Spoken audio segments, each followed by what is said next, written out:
श्री स्वामी समर्थ. जय जय स्वामी समर्थ. नमस्कार स्वामी भक्तांनो, हजारो लोकांचे नशीब या मंत्राने बदलले आहे. आता तुमची पाळी आहे. पैसे कमावण्यासाठी फक्त कष्टाची नाही तर योग्य ऊर्जेची सुद्धा गरज असते. तर तीच ऊर्जा तुम्हाला या मंत्रातून मिळणार आहे. काही लोक कमी मेहनत करूनही करोडो रुपये कमवतात, तर काही लोक बरेच कष्ट करून सुद्धा त्यांच्या हातात पैसा राहत नाही. यात फक्त एकच फरक आहे की हा मंत्र तुमची ऊर्जा बदलतो. तर भक्तांनो, आपले नशीब बदलण्यासाठी हा मंत्र संपूर्ण ऐका आणि मग बघा तुमच्या आयुष्यात कसा चमत्कार होतो. भक्तांनो, तुम्हाला जे धन दिसत आहे, संपत्ती दिसत आहे, ती तुम्हाला सुद्धा मिळू शकते. पण त्यासाठी तुम्हाला स्वामींकडून एक ऊर्जा घ्यायला हवी. तर ती ऊर्जा तुम्हाला या मंत्रातून मिळणार आहे. त्यामुळे प्रिय स्वामी भक्तांनो, हा मंत्र संपूर्ण श्रद्धेने ऐका. हे फक्त शब्द नाहीत, तर श्री स्वामी समर्थांचा आशीर्वाद आहे. या मंत्रातील प्रत्येक शब्दांमध्ये स्वामी वास करतात. त्यामुळे भक्तांनो, तुम्ही हा मंत्र आवर्जून ऐकला पाहिजे. हा मंत्र शतकानुशतके गुपित ठेवण्यात आला होता, पण श्री स्वामी समर्थांच्या कृपेने हा मंत्र तुमच्या समोर आलेला आहे. आता भक्तांनो, तुमच्या हातात आहे की हा मंत्र संपूर्ण भक्तिभावाने ऐकायचा की इतर गोष्टींप्रमाणे अर्धवट सोडून द्यायचा. जर तुम्हाला खरोखरच खूप सारी संपत्ती, पैसे, धन आणि समृद्धी मिळवायची असेल तर हा मंत्र फक्त 15 मिनिटे ऐका आणि मग स्वतःच पहा तुमच्या आयुष्यात चमत्कार कसे घडू लागतील. भक्तांनो, स्वतः स्वामी समर्थांनी हा मंत्र तुमच्यापर्यंत पोहोचवलेला आहे. तुमचा स्वामी शक्तीवर विश्वास असेल तर स्वामींनी पाठवलेल्या या मंत्राकडे अजिबात दुर्लक्ष करू नका.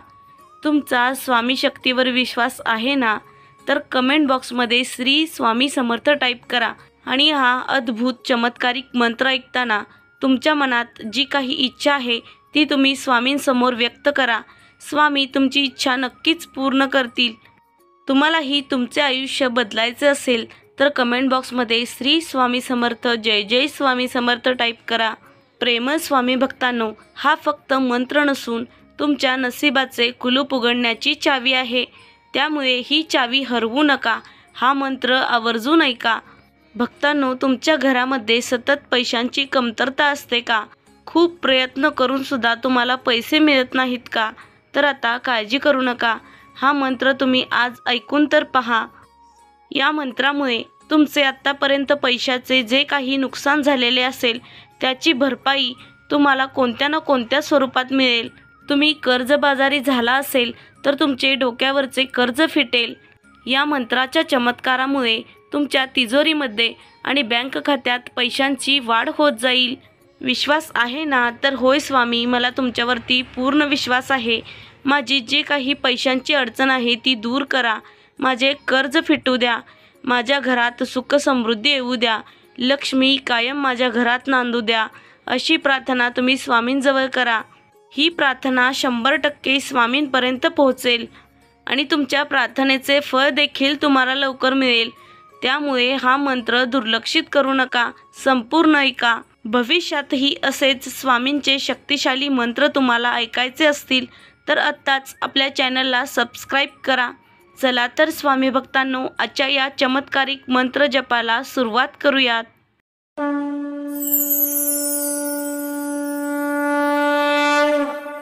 ओम श्री स्वामी समर्थ. धनभाग्योदय लाभो नमः. ओम श्री स्वामी समर्थ. धनभाग्योदय लाभो नमः. ओम श्री स्वामी समर्थ. धनभाग्योदय लाभो नमः. ओम श्री स्वामी समर्थ. धनभाग्योदय लाभो नमः. ओम श्री स्वामी समर्थ.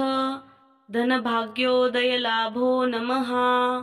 ओम श्री स्वामी समर्थ. धनभाग्योदय लाभो नमः. ओम श्री स्वामी समर्थ. धनभाग्योदय लाभो नमः. ओम श्री स्वामी समर्थ. धनभाग्योदय लाभो नमः. ओम श्री स्वामी समर्थ. धनभाग्योदय लाभो नमः. ओम श्री स्वामी समर्थ धनभाग्योदय लाभो नमः। ओम श्री स्वामी समर्थ धनभाग्योदय लाभो नमः।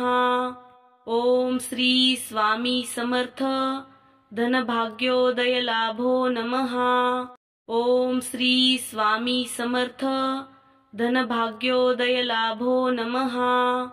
ओम श्री स्वामी समर्थ धनभाग्योदय लाभो नमः।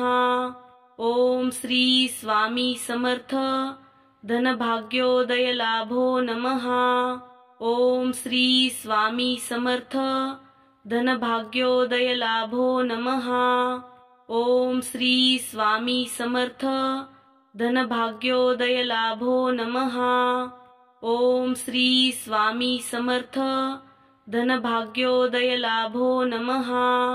ओम श्री स्वामी समर्थ धनभाग्योदय लाभो नमः। ओम श्री स्वामी समर्थ धनभाग्योदय लाभो नमः। ओम श्री स्वामी समर्थ धनभाग्योदय लाभो नमः। ओम श्री स्वामी समर्थ धनभाग्योदय लाभो नमः। ओम श्री स्वामी समर्थ धनभाग्योदय लाभो नमः। ओम श्री स्वामी समर्थ धनभाग्योदय लाभो नमः।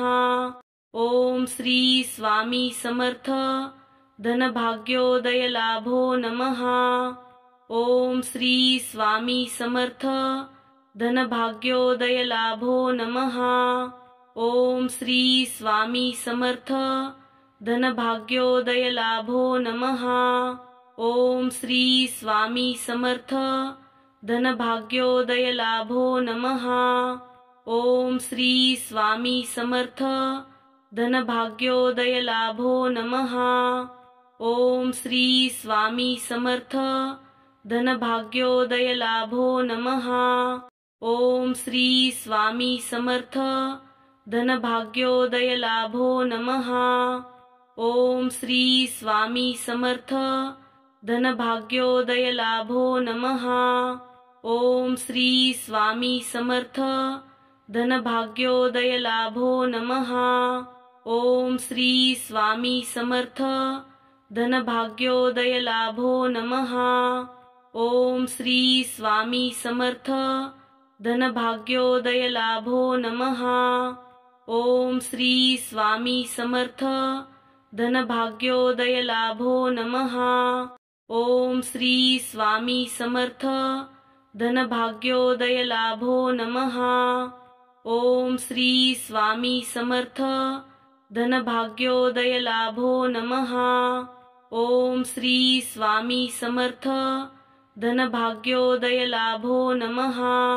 ओम श्री स्वामी समर्थ धनभाग्योदय लाभो नमः। ओम श्री स्वामी समर्थ धनभाग्योदय लाभो नमः। ओम श्री स्वामी समर्थ धनभाग्योदय लाभो नमः। ओम श्री स्वामी समर्थ धनभाग्योदय लाभो नमः। ओम श्री स्वामी समर्थ धनभाग्योदय लाभो नमः। ओम श्री स्वामी समर्थ धनभाग्योदय लाभो नमः।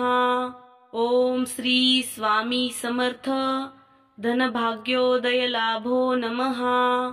ओम श्री स्वामी समर्थ धनभाग्योदय लाभो नमः। ओम श्री स्वामी समर्थ धनभाग्योदय लाभो नमः। ओम श्री स्वामी समर्थ धनभाग्योदय लाभो नमः। ओम श्री स्वामी समर्थ धनभाग्योदय लाभो नमः। ओम श्री स्वामी समर्थ धनभाग्योदय लाभो नमः। ओम श्री स्वामी समर्थ धनभाग्योदय लाभो नमः। ओम श्री स्वामी समर्थ धनभाग्योदय लाभो नमः। ओम श्री स्वामी समर्थ धनभाग्योदय लाभो नमः। ओम श्री स्वामी समर्थ धनभाग्योदय लाभो नमः। ओम श्री स्वामी समर्थ धनभाग्योदय लाभो नमः। ओम श्री स्वामी समर्थ धनभाग्योदय लाभो नमः। ओम श्री स्वामी समर्थ धनभाग्योदय लाभो नमः। ओम श्री स्वामी समर्थ धनभाग्योदय लाभो नमः। ओम श्री स्वामी समर्थ धनभाग्योदय लाभो नमः। ओम श्री स्वामी समर्थ धनभाग्योदय लाभो नमः। ओम श्री स्वामी समर्थ धनभाग्योदय लाभो नमः। ओम श्री स्वामी समर्थ धनभाग्योदय लाभो नमः। ओम श्री स्वामी समर्थ धनभाग्योदय लाभो नमः। ओम श्री स्वामी समर्थ धनभाग्योदय लाभो नमः। ओम श्री स्वामी समर्थ धनभाग्योदय लाभो नमः। ओम श्री स्वामी समर्थ धनभाग्योदय लाभो नमः। ओम श्री स्वामी समर्थ धनभाग्योदय लाभो नमः।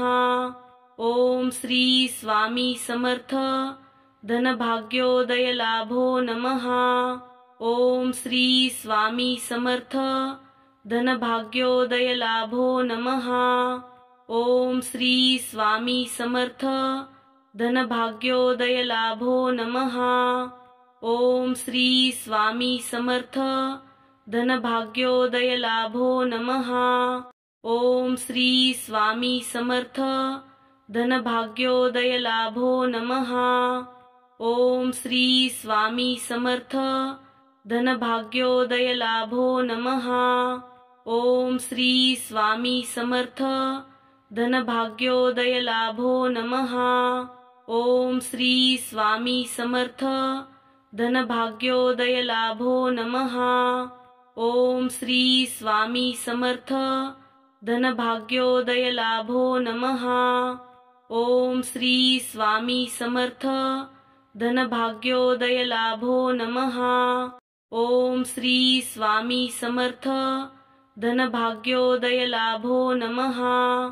ओम श्री स्वामी समर्थ धनभाग्योदय लाभो नमः।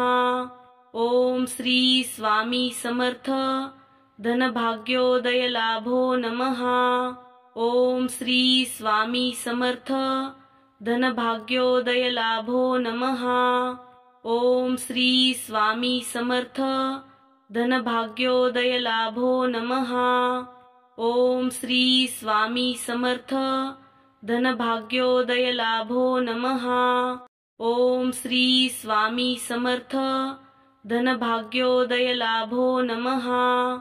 ओम श्री स्वामी समर्थ धनभाग्योदय लाभो नमः। ओम श्री स्वामी समर्थ धनभाग्योदय लाभो नमः। ओम श्री स्वामी समर्थ धनभाग्योदय लाभो नमः। ओम श्री स्वामी समर्थ धनभाग्योदय लाभो नमः।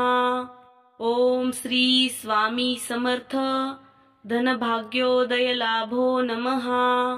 ओम श्री स्वामी समर्थ धनभाग्योदय लाभो नमः।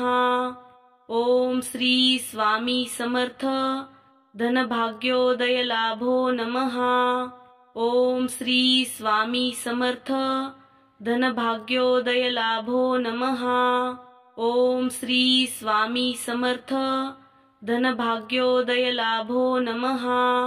ओम श्री स्वामी समर्थ धनभाग्योदय लाभो नमः।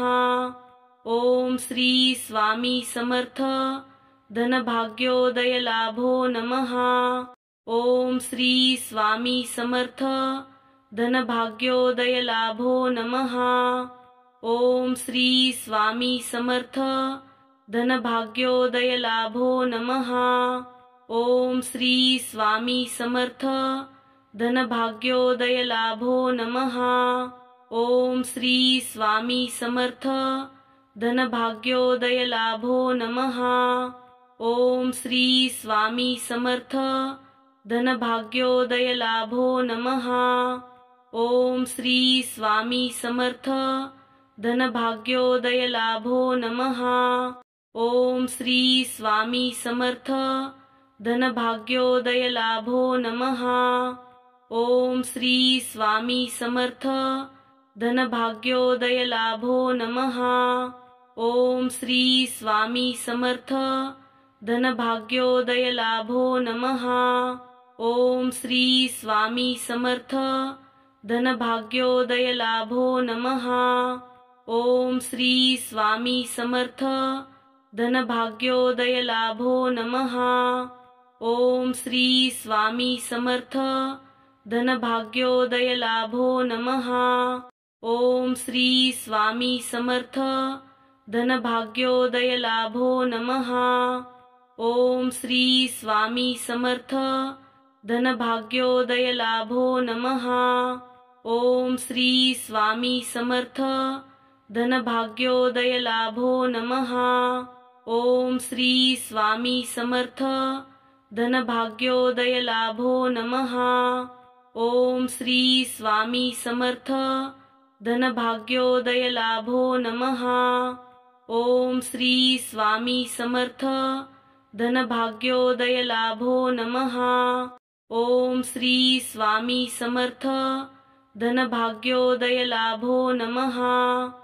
ओम श्री स्वामी समर्थ धनभाग्योदय लाभो नमः।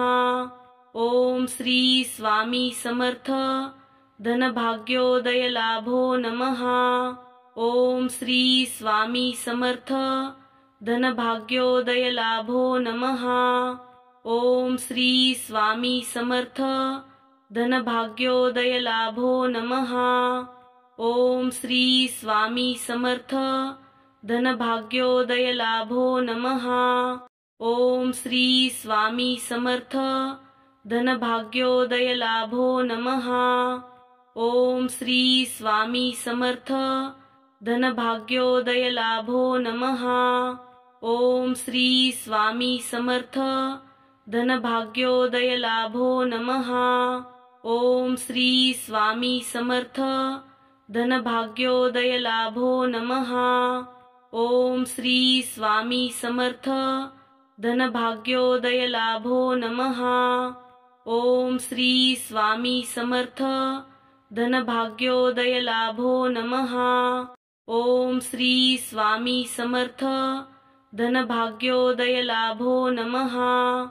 ओम श्री स्वामी समर्थ धनभाग्योदय लाभो नमः। ओम श्री स्वामी समर्थ धनभाग्योदय लाभो नमः। ओम श्री स्वामी समर्थ धनभाग्योदय लाभो नमः।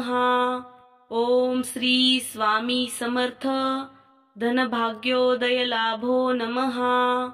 ओम श्री स्वामी समर्थ धनभाग्योदय लाभो नमः। ओम श्री स्वामी समर्थ धनभाग्योदय लाभो नमः। ओम श्री स्वामी समर्थ धनभाग्योदय लाभो नमः। ओम श्री स्वामी समर्थ धनभाग्योदय लाभो नमः। ओम श्री स्वामी समर्थ धनभाग्योदय लाभो नमः। ओम श्री स्वामी समर्थ धनभाग्योदय लाभो नमः। ओम श्री स्वामी समर्थ धनभाग्योदय लाभो नमः। ओम श्री स्वामी समर्थ धनभाग्योदय लाभो नमः।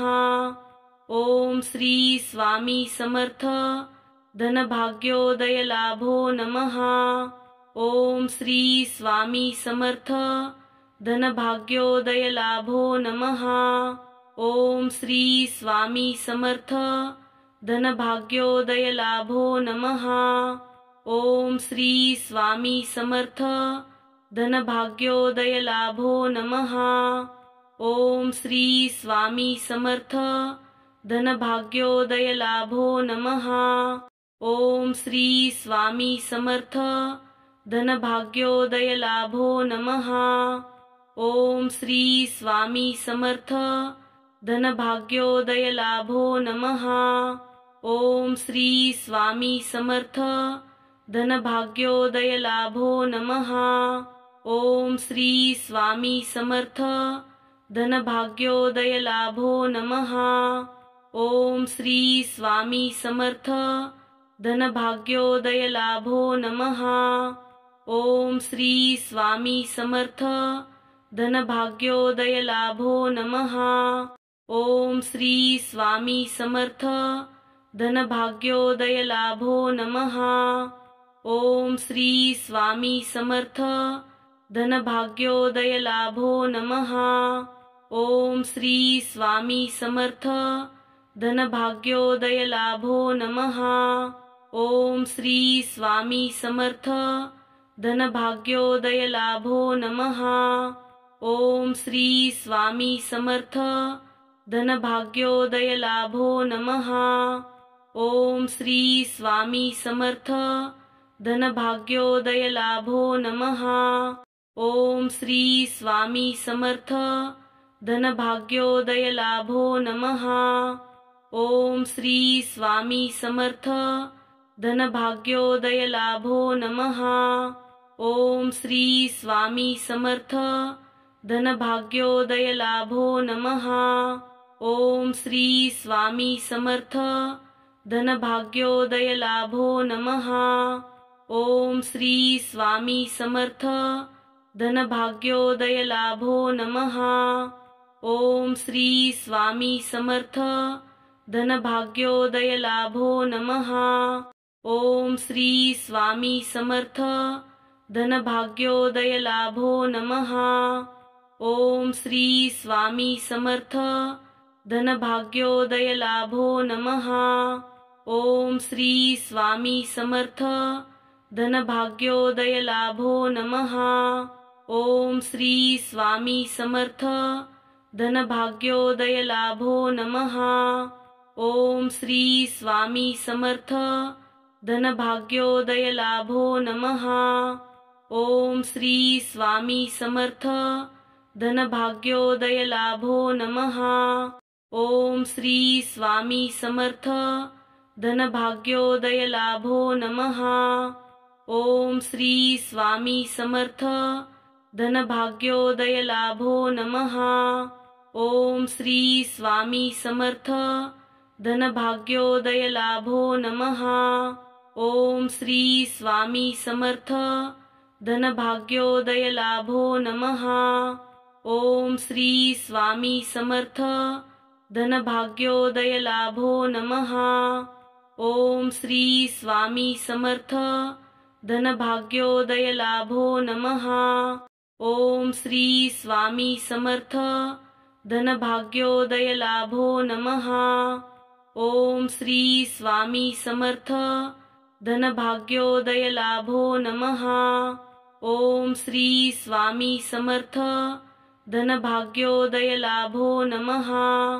ओम श्री स्वामी समर्थ धनभाग्योदय लाभो नमः। ओम श्री स्वामी समर्थ धनभाग्योदय लाभो नमः। ओम श्री स्वामी समर्थ धनभाग्योदय लाभो नमः। ओम श्री स्वामी समर्थ धनभाग्योदय लाभो नमः। ओम श्री स्वामी समर्थ धनभाग्योदय लाभो नमः। ओम श्री स्वामी समर्थ धनभाग्योदय लाभो नमः।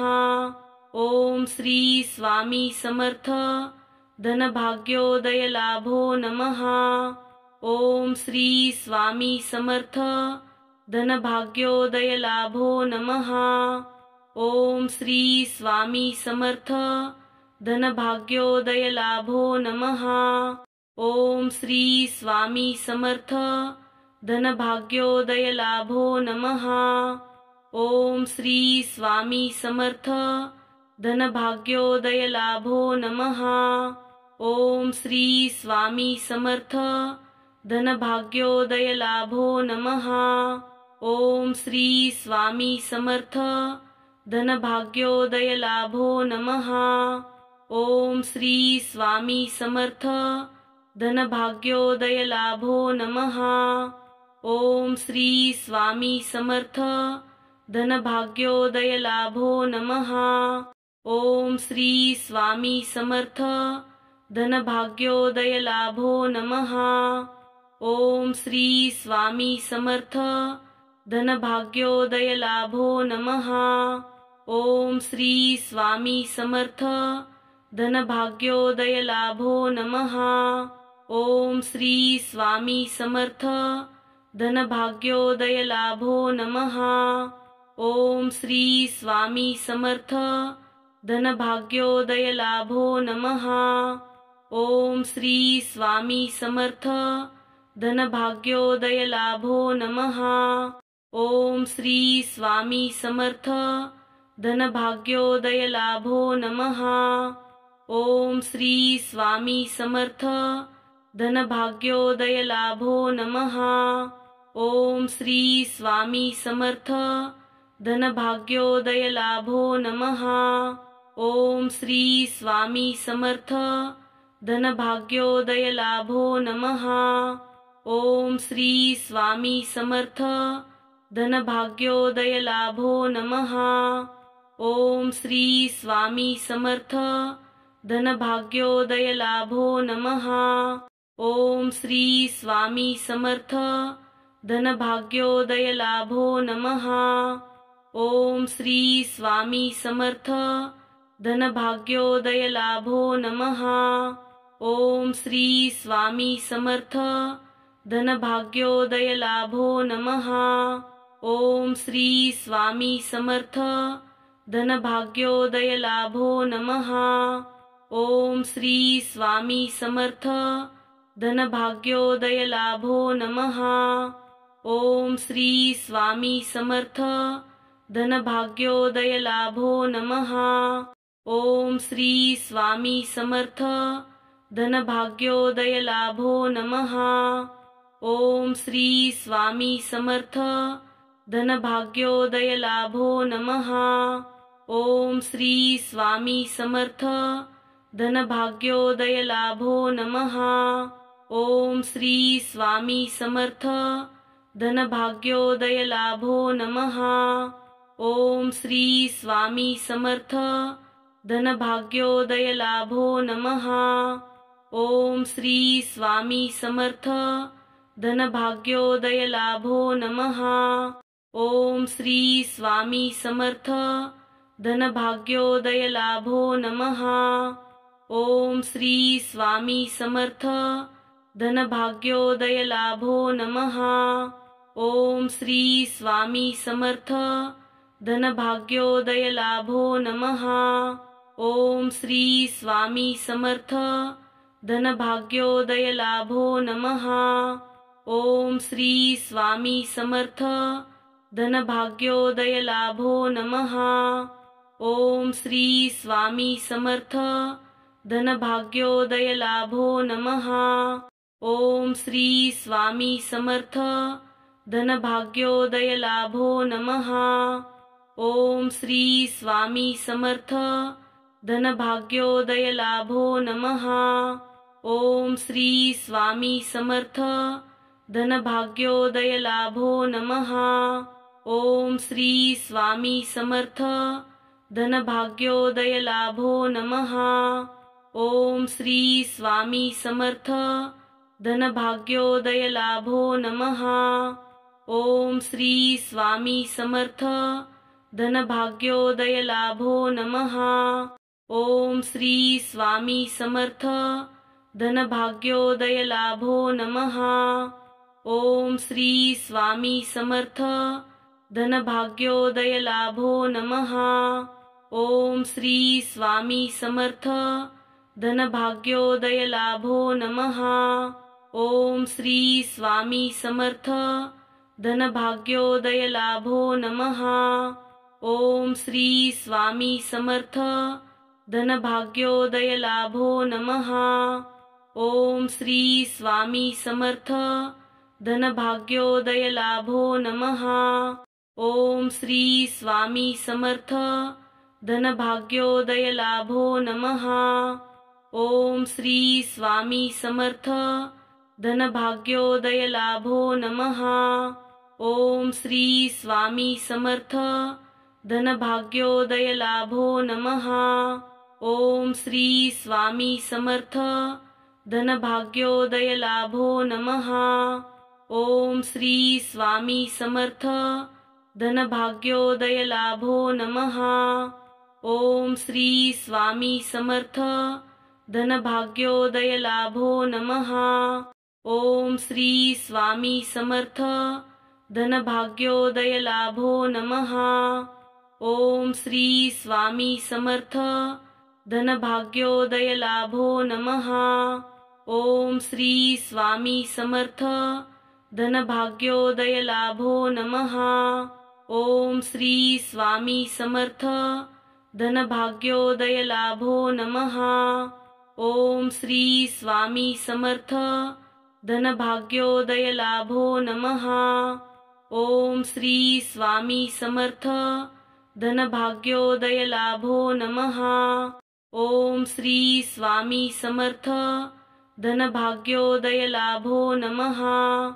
ओम श्री स्वामी समर्थ धनभाग्योदय लाभो नमः।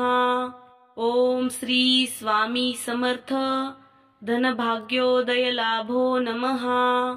ओम श्री स्वामी समर्थ धनभाग्योदय लाभो नमः। ओम श्री स्वामी समर्थ धनभाग्योदय लाभो नमः। ओम श्री स्वामी समर्थ धनभाग्योदय लाभो नमः। ओम श्री स्वामी समर्थ धनभाग्योदय लाभो नमः। ओम श्री स्वामी समर्थ धनभाग्योदय लाभो नमः। ओम श्री स्वामी समर्थ धनभाग्योदय लाभो नमः। ओम श्री स्वामी समर्थ धनभाग्योदय लाभो नमः। ओम श्री स्वामी समर्थ धनभाग्योदय लाभो नमः। ओम श्री स्वामी समर्थ धनभाग्योदय लाभो नमः।